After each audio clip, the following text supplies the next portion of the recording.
Today we're at Gina's house, previous customer, and she's had some leaking problems on her chimney. Small leak inside, so we're gonna have a new lesson on what not to do. And this is a prime example of what never to do. What this is a wood burning fireplace with a metal liner that runs up the middle, untypical of an old style chimney, which would have had clay liners. And you can see the wood framing of the chimney. We've removed the stone down to the roof line so far.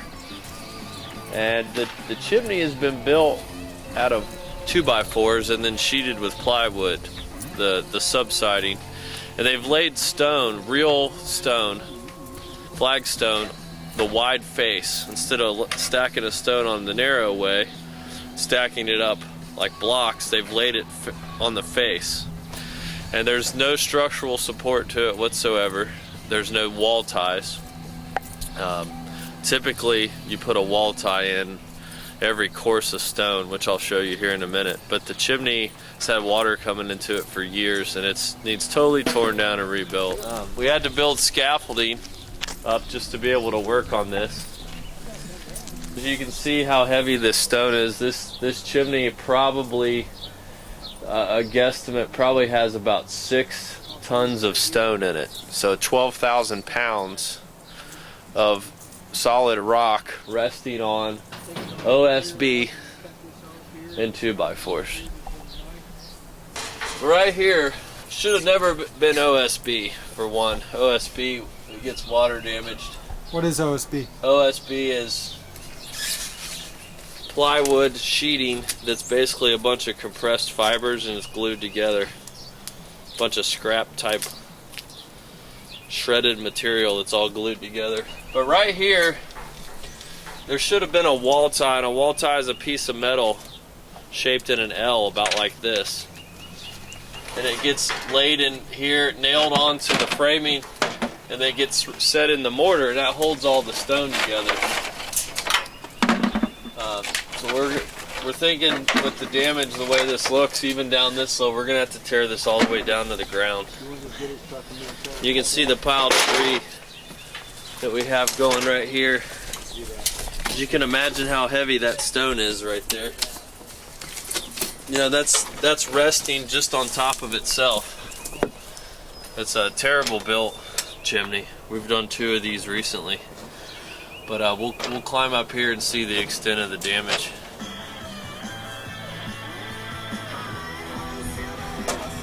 So now we're back up on the roof.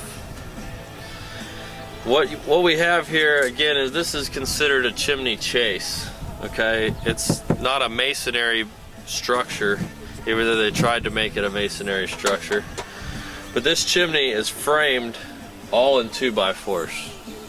And again, sheeted with OSB, which if you look at how terribly built this is, this started at the top, and that's the lumber now. But this is the liner. It's a galvanized liner. It's a double-walled liner, okay? Meaning there's the first wall, this is the second wall, which allows there to be a fire built. This is the cap, which was on the top of the chimney, which we'll save and reuse. But this chimney started off leaking around the cap. They put an improper cap on it. Should have had a metal cap on it. You should never put a masonry cap, meaning concrete, poured concrete. You should never have a concrete cap on a wood chimney. A wood structure moves, it expands and contracts with the weather, and anytime you put concrete on top of wood, it's going to crack. And that's what probably initially started a lot of this leaking. And then once the wood structure started weakening, the stone started pulling away from it, because obviously, you know, trying to put a nail into something wet like this, it's just going to pull out. I mean, this is completely shot. So it started years and years ago. It's been leaking forever. This is why you don't use OSB.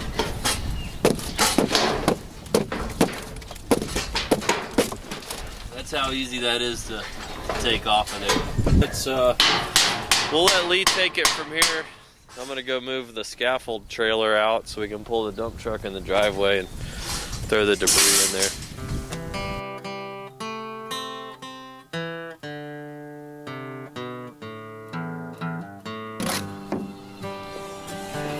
So we're on to phase 2 of the chimney now that we fixed the roof. Put the flashing on, then we put the cement board on, the Hardy Backer tile board or cement board. Ian's got the mortar, which already has sand mixed in it, type S mortar. That's what's used to put the stone on. Lee started off putting the cultured stone on. This is man-made stone. It's a man-made product.